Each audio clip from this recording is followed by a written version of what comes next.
welcome, Anuradha ji. Welcome to Ahimsa Conversations. Thank you for making the time.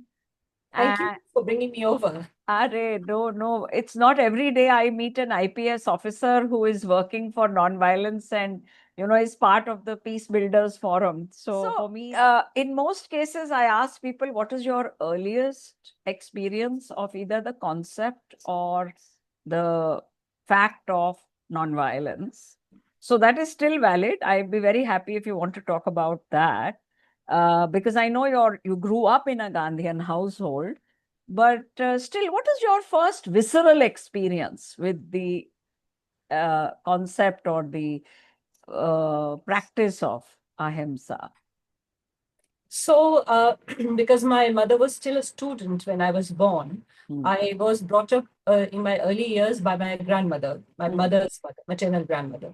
So it was like an ashram, her place. It was not really formally an ashram, but she lived like an ashramite. And I was there amongst lots of people. I thought they were all relatives, but later on I discovered when I grew up that many of them were not even from that area.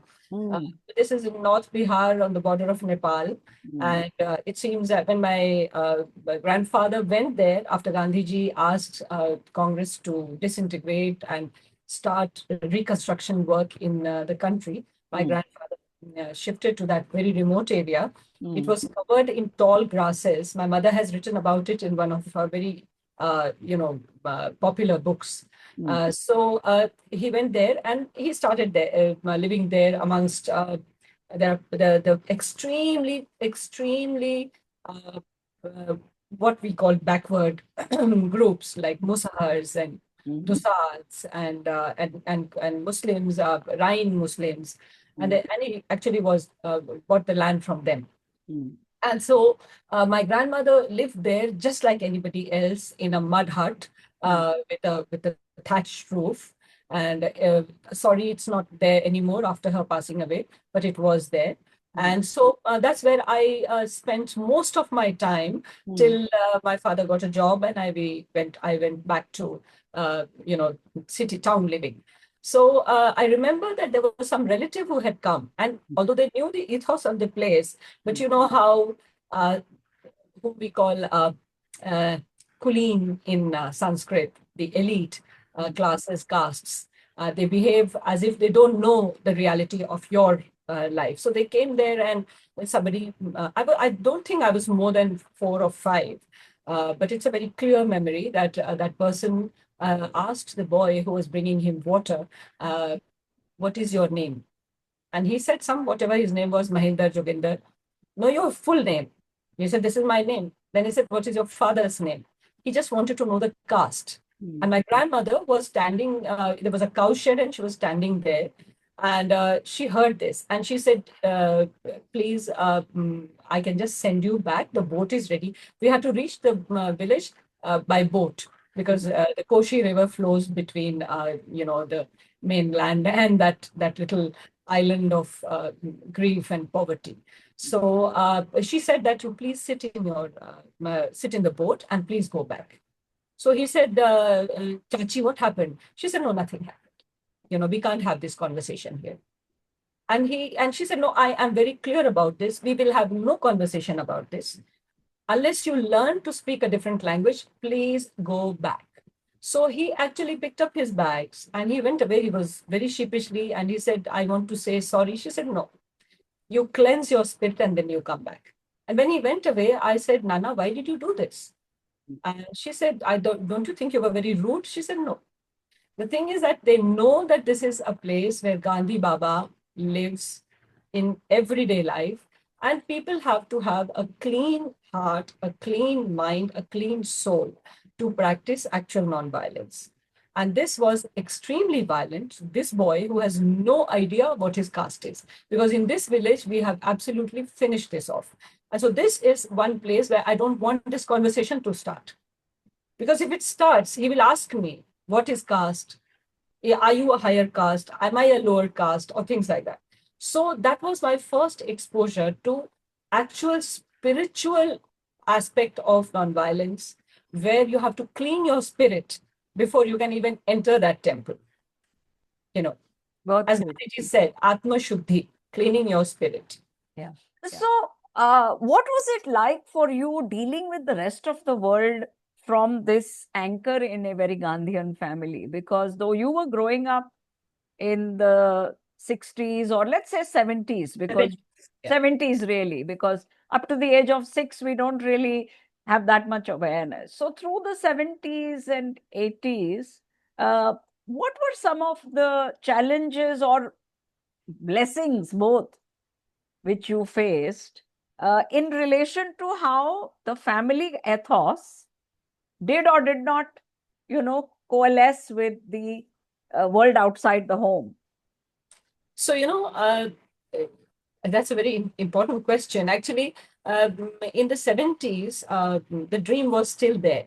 And although my grandmother was staunch Gandhian, and she was the first, uppermost caste, so-called uppermost caste widow to be remarried in Bihar, because Mahatma Gandhi had created that atmosphere that my grandmother could get remarried. She was first married when she was a little girl, and then she was around at the age of 13 when she got widowed for the first time.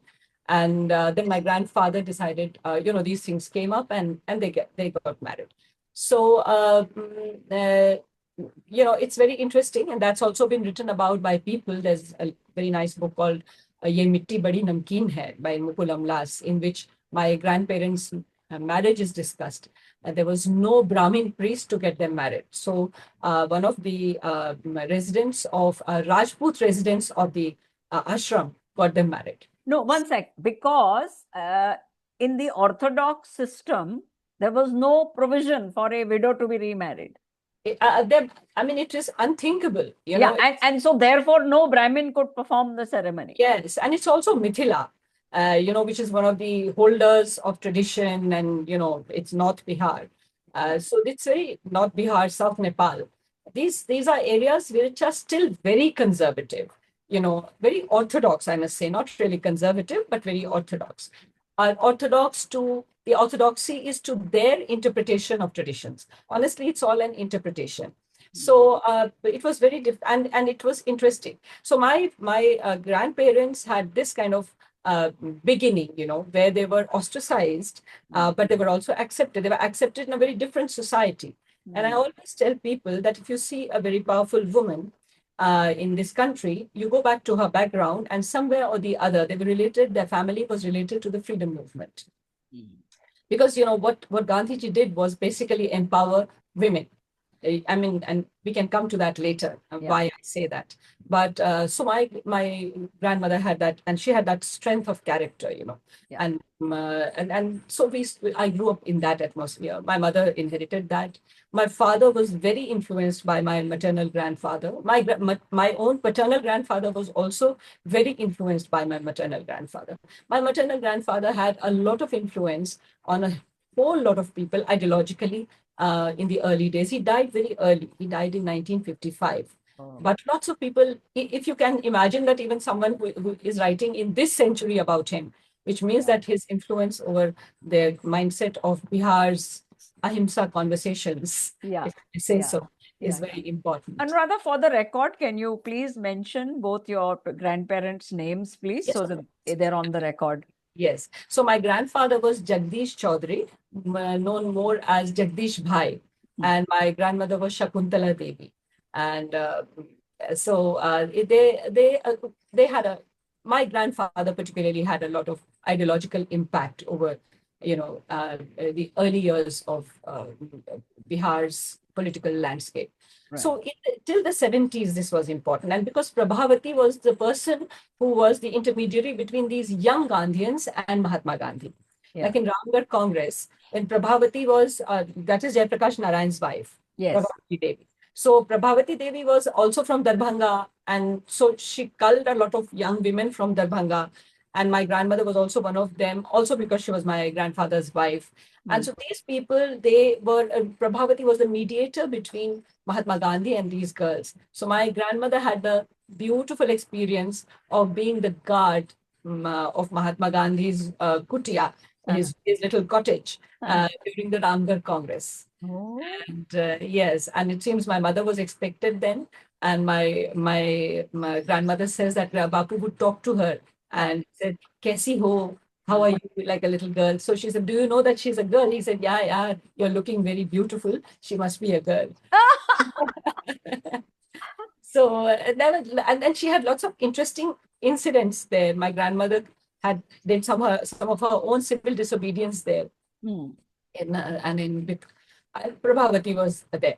So, but because of Prabhavati's closeness to my grandmother, later on JP was also, I think, known to my grandfather. I don't know much about that because I know that there were other people who were very close to my grandfather, like Rahul Sagrityayan and Hazari Prasad Dwivedi and such like Ram Vriksha Benipuri, Ramdhari Singh Dinkar. These were people who were very close to my grandfather, Havaldar Tripathi, Babu Ganga Sharan Singh, Shri Krishna Singh, Anugrah Narayan Singh. These people were very close to him. Some like disciples, some like younger brothers, some like elder brothers. Shilbhadrayaji. But but Prabhavati introduced them to, I think, that's what I think, Jayaprakash Narayan. And JP became extremely fond of my mother. And we used to visit JP in my childhood. So, there was this interesting mix of people from Sarvodaya movement and from the Gandhian movement, everyone coming in our house. And because Gandhians are, they have an open door policy. So people from the extreme left would also come to our place. So we were like introduced to all sorts of ideologies, every type of person, and not rejecting anyone really, listening to everyone, although following our own the guidance in our conscience. बहुत So good. that was the atmosphere till the 70s. But from the 80s, since I went to college, I can say that I started noticing that people were from the 80s, somehow we wanted to go to America. Everybody wanted to go to America. And I call this going to America a great shift in our way of looking at life. India was still a country which was humane, still had a very spiritual base. We might have been making some mistakes, but society, your the lane that you lived in, your mohalla, was still quite important. But from the 80s, everybody wanted to achieve something. And this whole achievement issue, where, you had ads where Horlicks Zyada Shakti deta hai. So you have this more Shakti, more power, more of everything. This more of everything had started in the 80s. And you were not getting into any service or any field of study for, for knowledge or for service, but for self-aggrandizement. And that changed everything. And that discourse from a very humane, very Gandhian, very non-materialistic, very connected society to a very competitive society, the shift started in the 80s. And by the 90s, the rot had set in. And you know what happened after that. And it reflected in everything. It was very difficult for me personally. I learned to talk to myself a lot.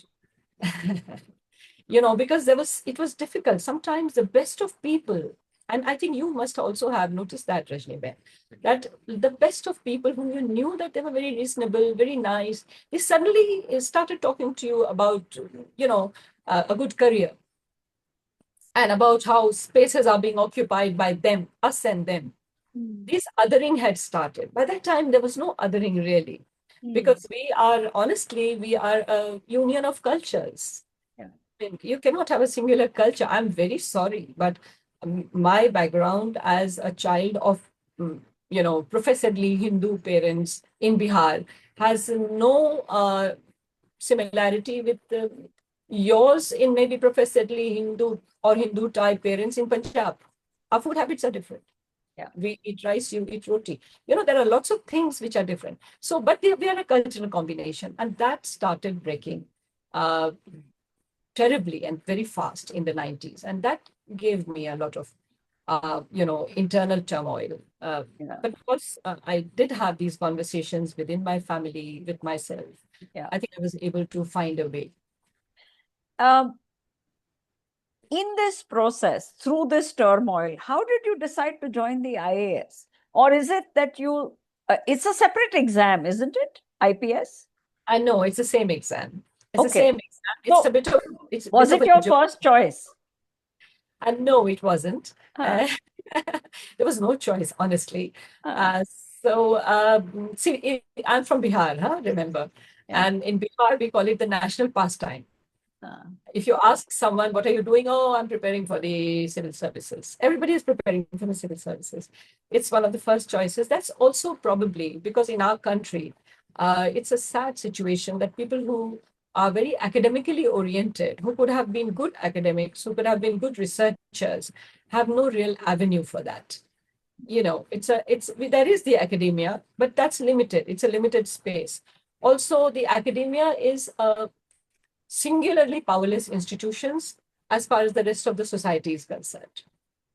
And because of that, I think lots of people are attracted to this examination, which tests their, I don't know, the extent of their general knowledge and their articulation, their expression in a certain language. And so I think that's how I gave the exam, and I landed up at a rank which gave me the IPS. Mm. I don't regret it at all Mm. because it's a service. And the IPS is not really police in the police sense. If you really want to become a police person, you can become a police person, but you're really an administrator of the police. And as the administrator of the police, you can actually be a change agent. Mm. And then these are services created by the Constitution of India. And Absolutely. I have a high regard for our Constitution. Honestly, it's a beautiful document. Yeah. Yeah. And quite apart from that, there is a difference between strength and power, Yes. force and जैसे कहते हैं आत्मबल, no, sorry, बाहुबल and hinsa. Yeah, So of can course. you walk us through that a little bit, because I'm sure you had to process these distinctions very early in that life. Yeah, so I mean the entire system of governance, and I always say this, and I would like to write about this also, that our entire system of governance through the colonial, what should I say? It has come through the passage of colonial rule. It is a very feudal structure. It's a hierarchical structure, and I call it the varnashrama of governance. There are actually four classes in the governance. Whether it's IS or IPS or whichever service, you just pick up any service, including the army, unfortunately. Just pick it up, and there are four varnas there. And these four varnas represent actually the four varnas. And that is why Can you enumerate them? yes. So the uppermost varna is like the IS or the IPS, or in the IRS, the directly recruited RRIRS, or whichever service you want to take. That one, which is taken at the national level. So they are the topmost varna. Then there are those who are taken at the provincial level. They are the second varna, the highest officers like the deputy SPs, the deputy collectors, the SDMs and SDOPs. They are the second varna. Now the highest varna is just there for the vision, giving the mission statements, giving the guidance. It might decide like Pushyamitra Shunga to ride a horse, but it might just sit there like Chanakya and make Chandragupta ride the horse. It has the option, the topmost varna, the Brahmin varna. The Kshatriya varna has to go and fight. So the deputy SPs or the deputy collectors are right there to take all the brunt. When you go like a Gandhian, you sit on the road and do some dharna, then it's actually the ACP who comes to talk to you, not the big boss. So there's that second varna comes to talk to you. He takes the brunt. He goes and fight. She goes and fight. The third varna is the sub-inspector or the tehsildar, that varna, which is again recruited in the state-wise, but next to the rank of the state services. And that varna is the Vaishya, who is actually in this core, in the core of this governance system is corruption, making money, taking advantages. And that is the varna which is responsible for making money, taking the advantage. Just check when a DM, a deputy collector, prepares, for the DM's arrival or the SP's arrival. There's an inspection of the SP or the DM, and look at how the Thana or the Tehsil prepares. Why can't they remain as they are? they get some businessmen to come and put the new chairs, and then there's this whole table. You feel like you are some sort of an elephant or something when you go for an inspection, because the table is full of dry fruits, biscuits. I mean, you haven't ever eaten in your life. That's how the poor Thana Prabhari, he prepares for it. Eventually, you tell them that, no, please, I don't want all this, and please don't do these things, and please let that broken chair remain in the police station. Please let it be. I don't mind if the walls are peeling, because I know what budget I have given you for the upkeep of the police station. So please don't do that. But there are officers who want it spick and span. And how do they get that? They don't have that budget for that. Nowadays, after modernization budget, maybe some of them do, but not all, and not always, not on time. So this varna is that varna. And the lowest varna is the patwari, the constable, the police constable, who's the man or the woman on the road holding that danda or holding that little bahikhata. And, they are standing there harassing the people, because the whole of the pyramid does that. This is a strange pyramid where the top is heavy and the bottom is light. Because the bottom has almost no rights, only duties. A constable has only duties. The patwari has only duties. And that whole heavy pyramid of senior officers is pushing down on them. Now, this creates a situation where violence perpetuates.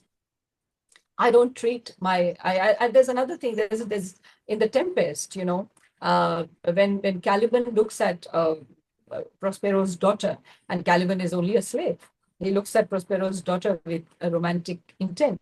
And Prospero says that, how dare you? And Caliban abuses Prospero. And he says, how dare you use such words against me? So he says, you learnt me language. You learnt me language, and my profit on it is that I learned to curse. I use abusive language towards my subordinates. I close my doors to my subordinates. I have no space for grievances of my subordinates. Where do they take out their angst? Where do they take out their anger? So that comes down on the streets, and that's where the people suffer. So in this situation, honestly, when I entered, I had not seen it that way. With my uncles who were all in Chhatra Yuva Sangharsh Vahini, one was even in the CPI Male. So I went with them as a kid in protests. Once I even got, close inside the Kotwali Thana with him, and I had puri and sabzi with my mama. So I had seen this from the other side, and I see this strange situation inside, and I cannot understand, because I did not understand the caste system. I did not understand this whole structure of hierarchy, and this is not required in a constitution which you have.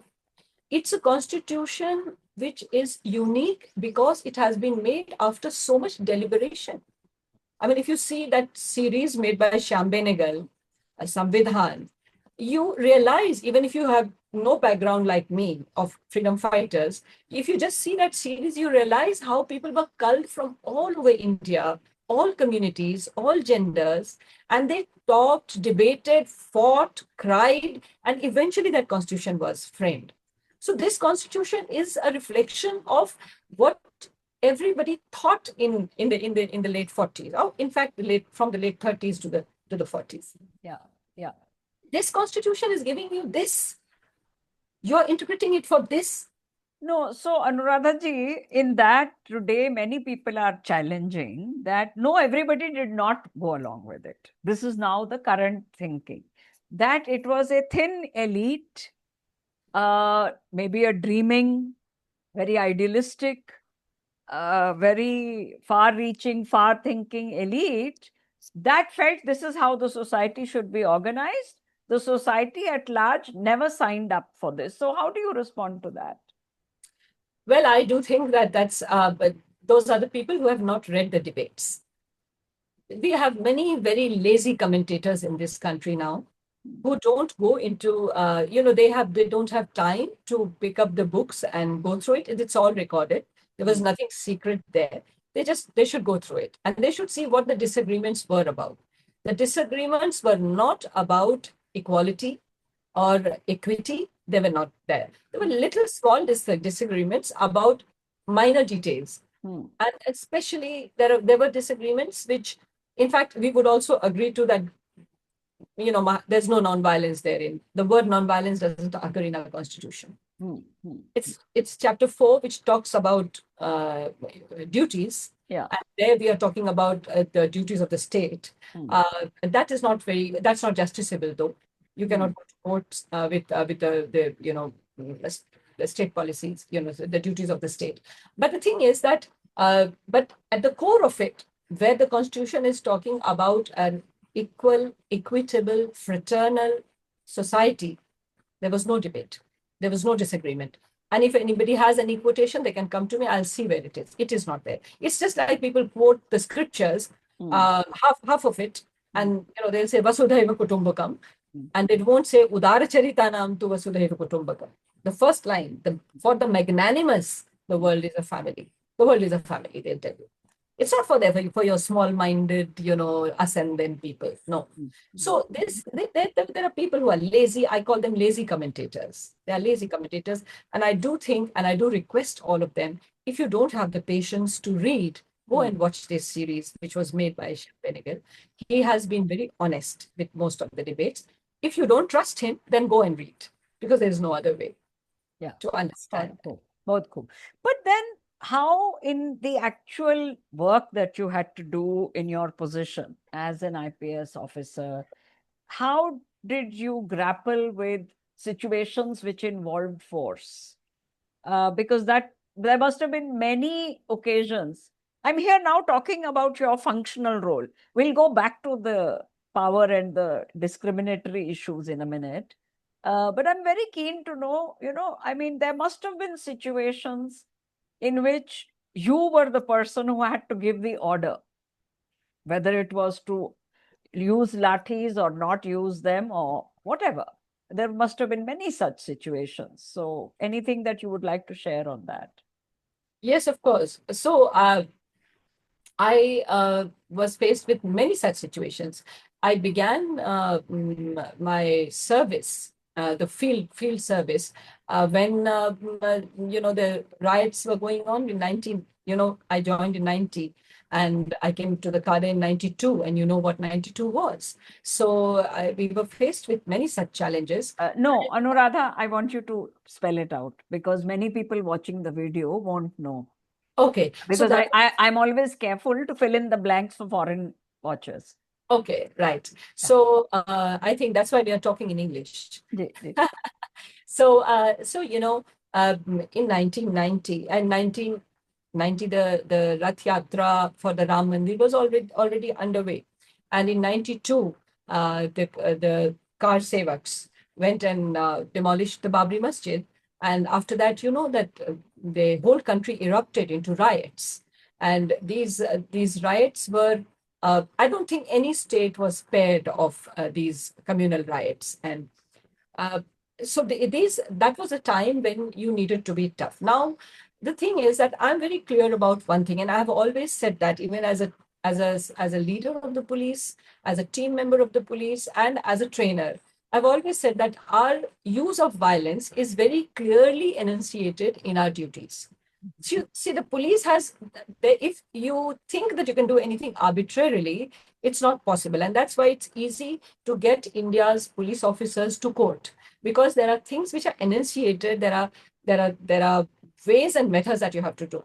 And so you have to try and stop people through negotiation, through conversation, talk to the leaders amongst them. One of the best methods is to employ good intelligence. And if you have good intelligence, and if you have people in every organization, everyone is a citizen of India. Whether it is the car sevak who is demolishing the Babri Masjid, or the people who are in the Ram Masjid committee, or the Babri Masjid, Ram Mandir committee, or the Babri Masjid committee, everybody is a citizen of India. Let us talk to them. Let us listen to them, and let us try and stop them through conversation. This was enshrined. This is one Gandhian thing which is enshrined in our method of working. If that doesn't work, and they have collected, and you see that they are armed or they can become violent, then you tell them, you warn them, and then you use minimum possible violence. And I must say that I have tried that.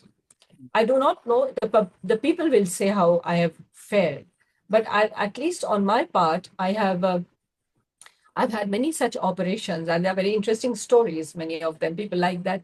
Especially if I went to a college today, they would ask me about, how did you do this one? How did you do that? That they are stories, and it'll prolong our conversation a lot. But usually, what I would do is I always had a good use of pahalwans. Oh, This is India, and you should have a good use. You should make a good use of pahalwans, and you have pahalwans. The wrestlers in police. You do employ them, and then you just feed them and let them build their bodies.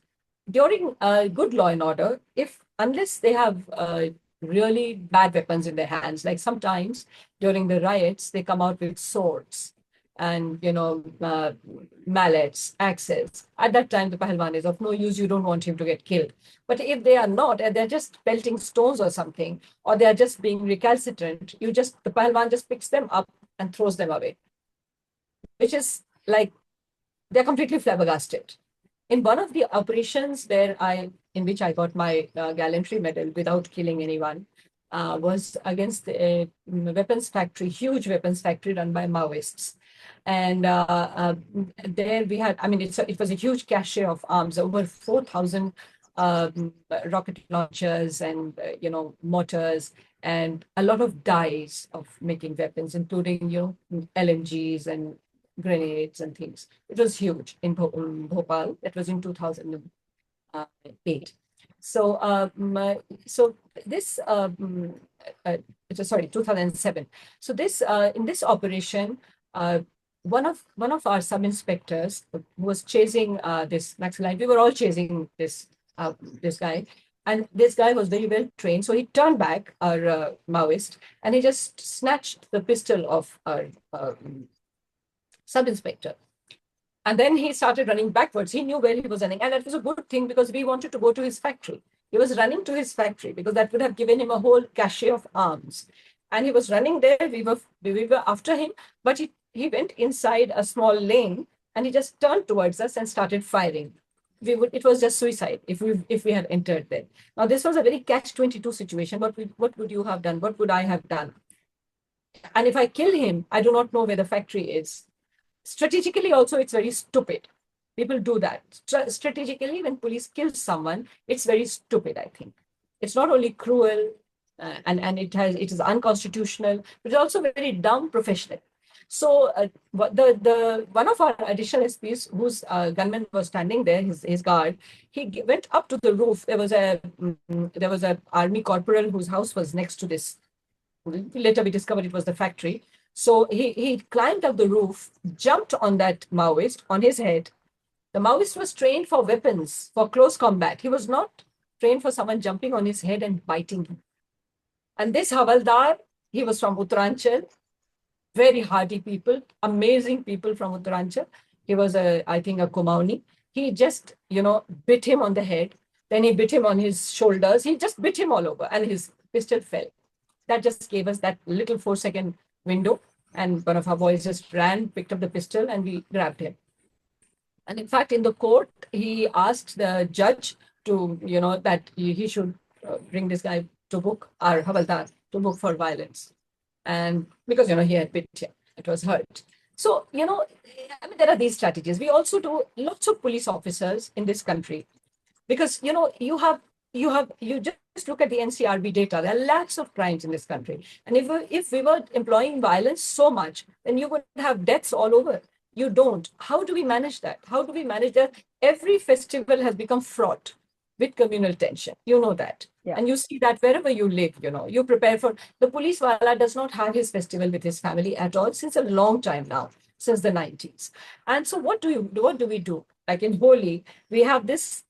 In Madha Pradesh, they call it the pochada duty, which is like the limestone duty. So there's this guy who's there standing there with liquid lime near the masjid, and if somebody throws color on the masjid, the white walls, and typically the masjid will be whitewashed just before Holi, so that the colors show a lot more, because there are people vested interests in every group. We know that.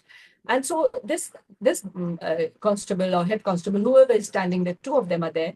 One is holding the bucket, the other has the brush, and immediately paints that place, before anybody comes and takes arm brush to it. So immediately he does that. So these are little things, little, methods in which you prevent it.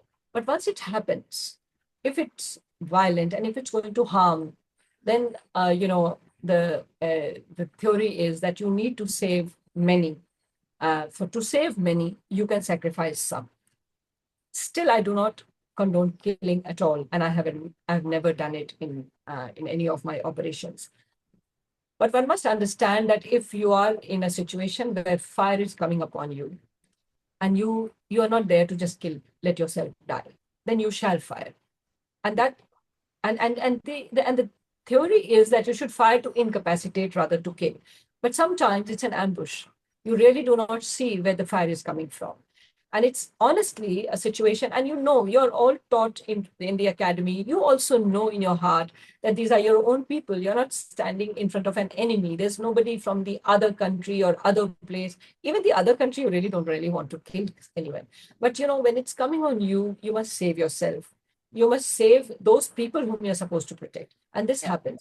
We know that there are people, mobs, which come completely mad, and they come and try and burn houses. They burn anyone inside that house. We have seen that happening in riots, one after the other. Recently, also in Khargone in Madha Pradesh, we saw that. And so there was some firing. No one was killed, thankfully, because the SP was astute and he shot people. In fact, the SP was also shot at, and he shot people on the leg and things like that. But we had more than 100 houses of the Muslim community burnt. Thankfully, everybody ran out. But their properties are gone. They are burnt. So the thing is that when such a situation occurs, then the vulnerable need to be protected. And when the vulnerable need to be protected, then there is someone in Gita Mata. Gandhiji has given this 18 days of Gita Pravachan, discourses on the Bhagavad Gita. And he says that, no, if you are faced with immense violence where somebody who is vulnerable is going to be killed or raped, or, there's some travesty happening to someone who's vulnerable, who you should protect with your life. You should use whatever force you can. And here there is force. This is not a power game, but where, reasonable force, as we call it, it's reasonable force. Bahut cool. And so this, in a sense, you have answered one of the questions that I was going to raise, which is that why is nonviolence today, in our generalized sense, associated with turn the other cheek? There is nothing wrong with turning the other cheek, as long as that person is not going to slash your cheek. If that person is just going to slap you, it's all right. It will just give you some color in your cheeks. But if if that person is going to slash your cheek, you have to catch that hand which holds the knife. That's right. You need to catch the hand which holds the knife, and you also need to twist it to make the knife fall. Or do whatever to make that knife fall. Because after slashing your cheek, that person might go and slash somebody's throat. Bilkul. No, and I think the point that you have made, I think very effectively, is that the use of force is sometimes unavoidable because there is life to be protected. There is dignity also to be protected. And yet the term turn the cheek maybe just means that you're willing, as long as somebody is not murderously violent. Yes. It indicates a willingness to listen to the other, which you have, elaborated earlier, I think, very well. That, we are willing to listen and give the other person, who may be feeling at that moment very angry, very, जिसे हम कहते हैं आक्रामक, give the person a chance to rethink. Yes.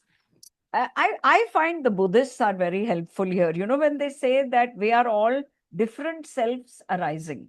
Yes. And sometimes, so would you agree that, in a sense, turn the other cheek means that in some circumstances, if the conditions allow, it is required that we give the other person a chance to have different aspects come to the fore. True, The true. less Yes. aggressive. Yes, and very well put, actually. You have said it better than I could have. No. No, because you know what? But the whole problem is that our reactions are very disproportionate. Yeah. You know, and so you have seen people killing others in what they are calling road rage. Why do you have road rage? I mean, I was in Indore and I remember a woman sitting pillion was killed by someone who was angry with the boy who was driving because they were competing to go ahead at a red light. This is road rage, and this happens. You know, and this is I don't under and there are no drugs or drunkenness behind that. It's just that angst which is rising. And honestly, I mean, I don't want to go into over analysis of these tendencies, but still I feel that the whole world nowadays, not only our country, the whole world has become very anxious, angsty, because there's this goal to reach. Everybody wants this goal. They need to go there. Yeah. And when you want to go there, and there's you see any impediment, you are in a rush. Yeah. And you know when you react more sharply, Rajni, when you are in a rush, Yeah. and because everybody is in such a rush, there's so the Buddhist analogy is beautiful because Buddhism, the first thing that Buddha says, unfortunately, Buddhists and Buddhist countries are not following Buddha's dictum in this. Let's stop, stay back, look at this moment, and live it. But if you do that, then you wouldn't be rushing to, even slap one cheek. Yeah. You know, so this whole problem wouldn't arise. Yeah. Yeah. Yeah.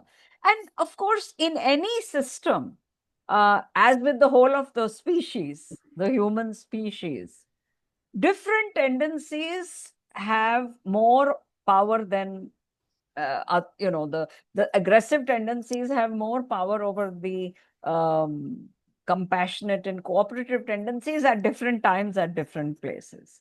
That would you say that is because the other thing that I find difficult in the current day discourse is a kind of a sweeping claim about we are always like this all the time.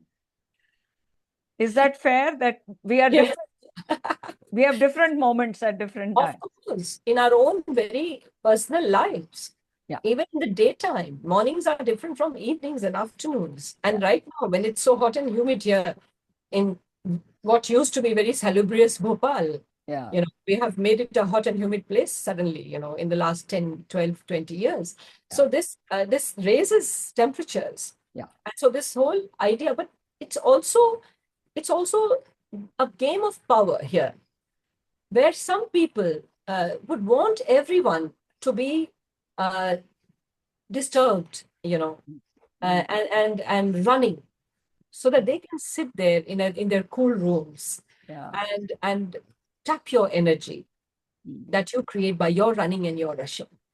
And they are aggrandizing themselves beyond anybody's imagination. They are building cities which are not answerable to any system, any nation, any constitution, any law, and then you are rushing, you are running, you are actually admiring those people also. Correct. So this is also a power game. Yeah, Gigi Parekh, whom you may have met maybe several times. In his Ahimsa conversation, he concludes by saying that as long as the society worships competition in the way that it now does, a non-violent society is not possible. I heard that. I listened to his conversation. Yeah. Yeah. Oh, lovely. I'm so glad you did. Well, I'm your subscriber. Thank you. So, but Anuradha, now to a little difficult and tricky question. Over the last 35 or so years, well, actually 50 years, this is the 50th anniversary of Sholay. Oh, yes. Okay. Yes. And do you know that in the original Sholay, we are told, Thakur killed Gabbar? I read about that. Huh? And because it was 75, after June 75, censor board made him reshoot it. So you got the ending that you did. But I think it is fair to say that up till the mid 70s, the police always arrive and put due process in front. Right? Now, how did it come to be that in the last 40, 50 years, not only has the popular cinema depicted due process as being undoable, unreliable, dysfunctional, and then on that basis, on that premise, it posited more and more that the hero is the person who takes the law into their own hands. And that when that law is taken into your own hands, what is delivered is true justice. And that's precisely the period in which your career was, Blooming. yeah. I mean, any thoughts that you have on this, if you're comfortable, because if No, I'm comfortable answering anything. yeah, and the fact is that in that same period, there have been in the real world the phenomenon of encounter deaths. I mean, killings, sorry, which have also then been very dramatically conveyed by cinema, etc. So, in all fairness, the cinema was sort of reflecting what was happening in society. But how do you grapple with this?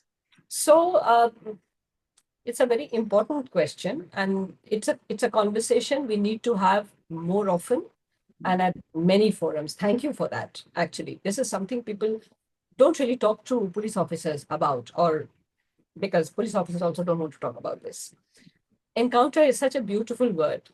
It can be a very romantic word if you meet a person you really like. It can be a very loving word when you're talking to Rajni Behan. I'm encountering you on Zoom, and so encounter, and somehow we have converted encounter into a horrible, uh, you know, uh, designed killing kind of situation. This is the Indian English encounter. Nowhere else in the world, encounter means what it means in India. Yeah, neither does communal, by Neither the does. way. You're right. Huh. Neither does communal. Yes. So we have actually given some very, what should I say, dark meanings to some very, innocuous, innocent words. Now, these encounter killings in India, uh, we can go into the history of it, but what I'm trying to tell you is that ethos also came from this situation where Indians became competitive. And somehow in the competition, what you really like and what you hold festivals for is masculinity. You know, to be more macho, masculine. And so you'll see uh, women in police, and I have struggled all through my career. I had to struggle less with men in police than with women in police to make them understand that just stay the woman that you are, because you have strength, and that's what you need. What you need to serve your own people is a sense of service. To protect your own people is a good strategy to, secure them, and to serve your nation, uh, to look at everyone equally. That's it. You don't need to, uh, wear pants. You know what I mean. I'm not against wearing pants. I wear pants myself, but you know what I mean by not completely shunning anything which is feminine and looking like a bit of a man.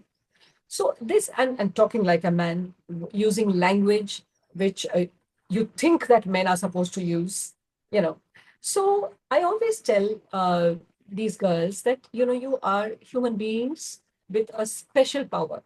In Sanskrit, there's a saying, "Kanya suputrios tulyam." A child, girl child, is like a good boy, not a boy. The girl child is equal, tulyam actually, is equal to a good boy, not just a boy. So therefore, if you're a good boy, then you are equal to a girl. If you're just a boy, you are not, because we don't bring up our boys to be really good. Most of them are spoiled princess in most houses. So, so this subculture which is there. This subculture has come from two things.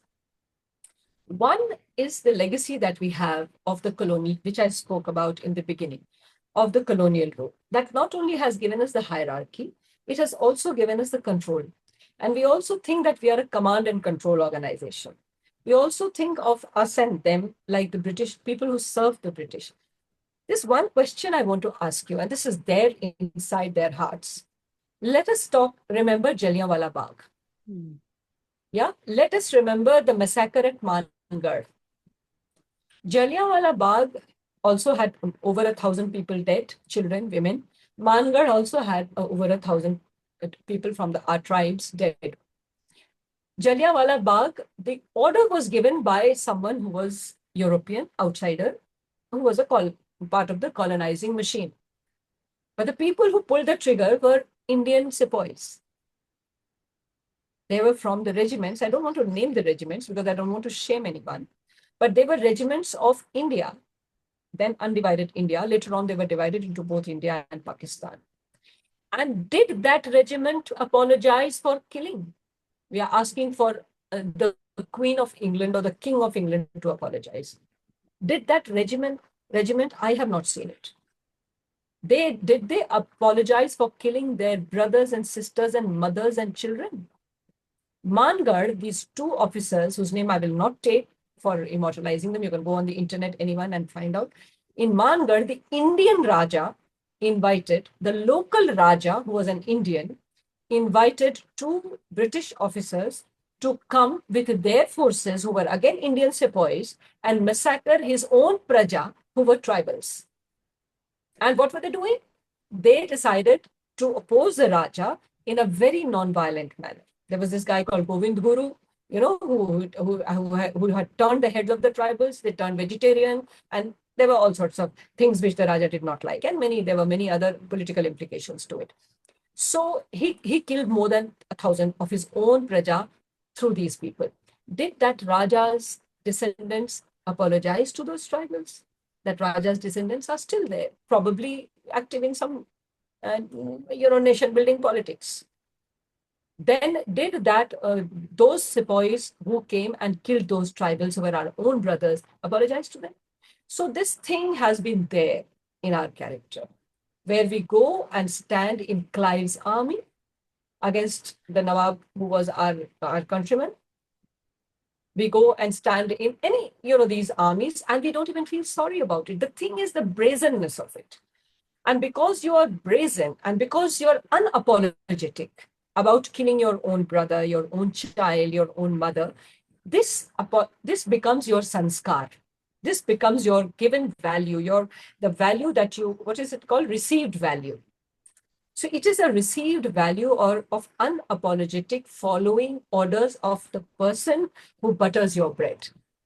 Because you're doing a job, and that colonizer has given you the job. So that job is more, everybody is not Mangal Pandey. So there are people, everybody is not Bhagat Singh. Nobody is Mohandas Karamchand Gandhi. So these are people who stand up and look into the eye of the colonizer and say, thank you. I don't want your butter on my bread. I'll do what I can, but I'm not going to kill my own people. So this question is there. Now that has come down as a subculture into the governance mechanism of this country. And that is why in our own town, in our own city, we can see another person as an other. And there we can do whatever we think. And the people have bloodlust. When when the news went, this was about 6:37 in the morning. I'm again repeating the same case because I've just already talked about that case. Otherwise, there are 100 such cases. But when I reported to my seniors that, I have got these 5 Maoists and this factory, and then they said, Anuradha, please shoot at least one of them down. You will not get your gallantry medal. You will not get your gallantry medal. And I said, I was stunned because that person is a very nice person who said this to me. Very fair-minded, straightforward, sensitive. When you go and meet him, you'll be very impressed. He went to a good university, typically, as people do in the civil services. Very nice person, very good to the people, very, very popular. And he would be more popular. I would be more popular if I had killed one of them. I would be in the national newspapers. He said, nobody's even going to publish this news. It's such a big catch. Nobody's going to bother. I said, thank you, sir. Good morning. I just kept it. And then I didn't tell anyone. And my SP, another very fine young person at that time, now he's a senior officer, he looked at me and he was looking at me because I think he was standing by my side and was just looking at me. And I know that he's a beautiful soul. I said, let's go, let's have breakfast. So we haven't had breakfast. We broke the news to the press because the moment you break it to the press, then it's done. Nobody's going to pressurize you. And then I got calls from senior politicians. They were thrilled. They were very happy. Dr. Manmohan Singh gave a statement that, this has broken the back of the military capacity and all that. It was good enough news that my bosses wanted. And I did not go for the press conference because the credit should be given to the biggest boss there. And it's a good thing.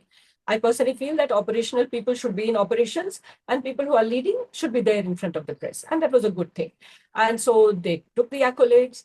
But I was asked for 2 years nearly why I did not kill one person because I was not going to get a gallantry. And then from somewhere in Andhra Pradesh, somebody suddenly sent us a reward. And that reward came because of this operation, they had unearthed lots of other operations and they just thought that it was fair. And God bless the soul of Mr. Rajshekhar Reddy. He was the chief minister at that time. And they decided to give rewards to us also. And I think personally that my state was then a little embarrassed. Before that, I was given some accolades and I returned it because I said that my boys have not been given anything. I asked for out-of-turn promotion for them because they had displayed immense strategic brilliance, reticence, fortitude, and they could have done anything. I mean, when one of my sub-inspector's revolvers were taken away, he could have become very violent himself, but he did not. So, this showed that they had the capacity for reticence and good strategy.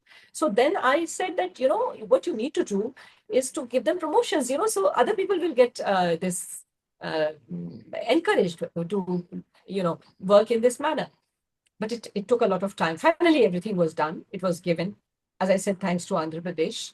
And I do not know how they do it in Andhra Pradesh. I don't want to analyze that. But in Madhya Pradesh, it really gave a unique opportunity. And I am one of those few people who got the President's Medal for Bravery, a gallantry medal. It's called gallantry medal, because without killing anyone. So, but this subculture, that what you were talking about, this subculture is ingrained. And if you remember how those 4 rapists were killed in Hyderabad and how the people came and garlanded the police. So there's that bloodlust. I always recommend people to read a small piece by George Orwell. We used to do it in school and I give it to my IPS probationers to read. It's called Shooting an Elephant. And George Orwell was himself in the police. I don't know if you know that. I'm very proud of the fact that I'm from the same service because you haven't really changed the IPS. It's just the Imperial Police until you really change it. The only thing I find enough to take pride in the colonial legacy is that George Orwell was an IP officer. And in, I think, the 1922 batch. And he, or sometime like that, maybe a little later. So he was posted in Burma, which was part of the British India combined, near Rangoon somewhere. And there was this elephant which had gone must and which was killing people. And as the SP of the district, he was supposed to go and stop the elephant by killing the elephant. And he was given a big gun to kill the elephant. He went there. By the time he went there, there was this crowd waiting. The elephant was there and he called the Mahout and he said, how is she? So he said that the must has passed. She's as docile as a cow. So he said, then what's the point of killing her, So his subordinate said, sir, look behind. And when he looked behind, there were thousands of faces looking at him expectantly, and read the story. I won't tell you. The thing is, that quandary of people's pressure is always there on the police. And a police officer is considered tough if he beats, she kills, you know. Later on, none of these people who egg you on to do that stand by you when you face those court cases. Because without fail, there are court cases after these encounters. Very, very rarely are the families going to take it lying down, or people like you are going to take it lying down. Activists come up and stand by the families, take us to the court, because there's a working court system in this country. And so you go there. And then there is no one there. Then you're all alone. Then you're running helter-skelter. Yeah. This is the thing. So the people of this country, the bloodlust of some people of this country, I won't say everyone, most of us are, non-violent and peace-loving, but the bloodlust of a very vociferous group of people who have also captured the mainstream media in this country, they put this pressure on you. They look at how they cry, war, war, war. Look at how disappointed they are after the ceasefire. There are people who are disappointed with the ceasefire. I mean, what do you really want? Yeah. You want the government to go to war, and if the government is sane enough to stop the war, you don't even like that. What do you really want? Yeah. I think your term bloodlust covers it. Is there any story that has got left out? Oh, there are many stories. It's a 35-year service. I don't think you want to. No. Okay. But before I come to my last question, you are currently in your retirement period, I think traveling abroad quite often with various peace builder and nonviolent activism groups. Anything that you would like to share about what is that is teaching you because of, about the interest in other societies about nonviolence? What am I up to? No, but also what you are up to, yes. But also, my main question is, um, most people are not aware how much nonviolence has grown and expanded across the world. Yes. You're being invited to global forums to speak about it from the Indian, the Gandhian perspective, particularly with all these experiences that you have outlined, is very significant. And I'm asking, what would you share from that? Yeah. That, because as by way of information, because most people are not aware. Yes. That nonviolent activism and nonviolence advocacy and practice is a growing phenomenon in the world. It is. It is. So if you could just say a little bit about that. Yes. So I have always been engaged with, Gandhian organizations, even through my service, with grassroots organizations, because I feel that we are all serving the same country, the same people, and we should work together to serve the people. And in 2019, I spoke on Kasturba Gandhi at the Indian History Congress. And because of that, I think that there are people who picked me up to speak about Kasturba Gandhi everywhere.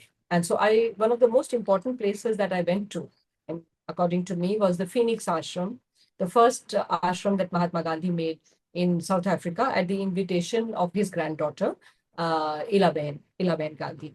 And it was an amazing experience. And she had invited people from many countries, from the US to Africa, many countries, scholars of Gandhian and peace movements, peace activists, and there I met a lot of people. That opened up a lot of avenues for me. I spoke about Kasturba, and one thing which Ilaben said, which I'll value and cherish, that you're the first person who spoke about my grandmother without abusing my grandfather. So, that was, and it brought tears to my eyes to hear this from her. I really admire her work. That apart from Mahatma Gandhi, she's the only Gandhi who lost a kin, besides Mahatma Gandhi, her own son during the apartheid movement. You know, when people, yeah, yes, when the apartheid police came to look for her husband and could not find they shot her son. It's a horrible, horrible story. And so she's amazing. And in fact, if you haven't called her in Ahimsa conversation, you should. She's one of the earliest Ahimsa conversations. I don't know how I missed it. Because I think in those days we were not in touch. I'll send you the link. No, I'll see it on your YouTube. I'm subscribed. Yeah. It's, I think, number 6 or 7 or something. I'll search for it. Yeah. So she's Ilaben has that background, and she doesn't want to talk about it naturally, but we know that she's there. So she has she introduced me to lots of people, and they liked what I spoke, and they started talking to me about how I can talk. So then COVID came, after 2019, and there were a lot. This COVID was a huge horrible thing, but it also was a huge opportunity to connect. This Zoom and things, everything just bursted out of nothing. And so I spoke to lots of universities, students in US and Europe. And then when this stopped, when I went to Chulalongkorn University in Thailand, I spoke to the students there. And then I was given an offer by one of her, and you should talk to. In fact, he's one person again you can call for Ahimsa conversation is Alain Shudin, who is now the president of the Association Montessori International. He's also the UNESCO chair, and the UNESCO chair is called Gandhi Luthulu Montessori Chair in Cape University. So he asked me if I would like to join the board of the AMI, Association Montessori International. And I said that I have no background in education. He said, but you have a background in child protection. And also, we want some outsiders to come there. And so they had conversations with me, and they decided that I was a good fit. So I'm there on the board of the Association Montessori International. Baby Rajgopal and Jilkar Harris have been very close friends of my family, being from the same background, Gandhian background. And Ekta Parishad has been associated with me for a long time. So now they suddenly recently decided to give me the charge of their the Shashi Institute, whether you know about Shashi very well. It's Madurai, the Maya Koine Center. So I am there and I've just started involving myself in the work there. And the whole world today is faced with huge problems. One of the biggest problems is, as I told you, like Bhopal has become hot and humid everywhere. I mean, you have a heat dome over Canada. So the problem of climate change is a very important problem, of the environmental crisis. And when you go for solutions, where do you find them? In Gandhi. Then the problem of unnecessary violence, which we are talking about, violence which has no sense, which has no root, and that kind of a violence, where do you find the solution? In Mahatma Gandhi. Even you're talking about, living in diverse communities. Where do you find a prototype? In a Gandhi ashram? So they are, and they are ready to listen. They are curious to know and ready to listen all over the world. So wherever I have spoken, whichever part, there are young, and the thing is that they are all mostly young people who are very keen on this. That is the thing, and of course the elders many of them are from the old left movement, the new age movements and all that. But lots of people who are coming in now are young people who are desperate to seek out solutions. And they see that there was this guy who came here, and he talked about these things in very simple terms. He didn't use the technical, ecological, environmental kind of terms that time. But the solutions he's offering are the solutions they are saying in the same vein. And the thing about Gandhi is that he's not theory at all. He's practice. And because Gandhi is practice, so there are tools which you can copy. You can just pick up the tools and you can just, change it a little bit and make it a little nuanced for your own reality, for your own country, your geography, and you can use it. But the core of the experiment is completely Gandhian. So they're ready for that. So I think that's the thing. And Gandhi resonates with them. And that's why I find an audience. And I would really like to do some more trainings. One very, I think personally that a very important platform that I went to on the recommendation of Rajaji, is the Uomini conference, the of the Sante Gidio in Rome. That is, it was started by the Pope, I think, the Pope before. I mean, it was John Paul, I think, had concepted it, but I think Pope Francis was very invested in it. And so, and it's basically an ecumenical conference, but it also invites people from other religions, like, not only all the Christian denominations, but also, Islam, Hinduism. And last time, interestingly, they thought that, they wanted to even listen to Gandhi, perspective of Gandhi. So I went and spoke about peace and non-violence, and it was peace for the poor, and imagine peace. The thing was, imagine peace.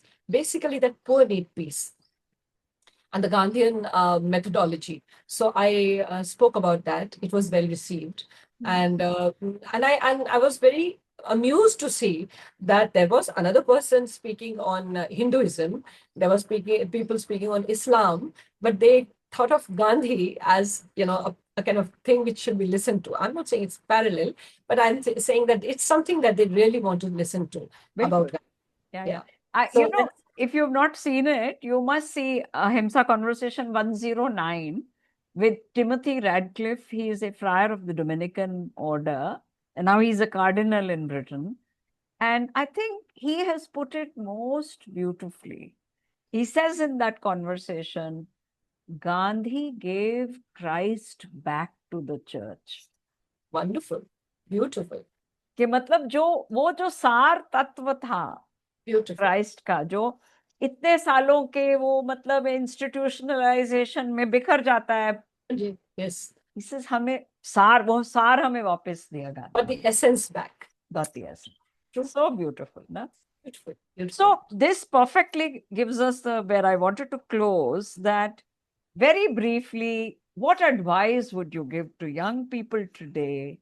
Because, as you said, we live in a time when the people who seem to have some tendencies towards violence are more prolific, and they seem to have a lot of space. There's the whole realm of how most video games are violent, etc.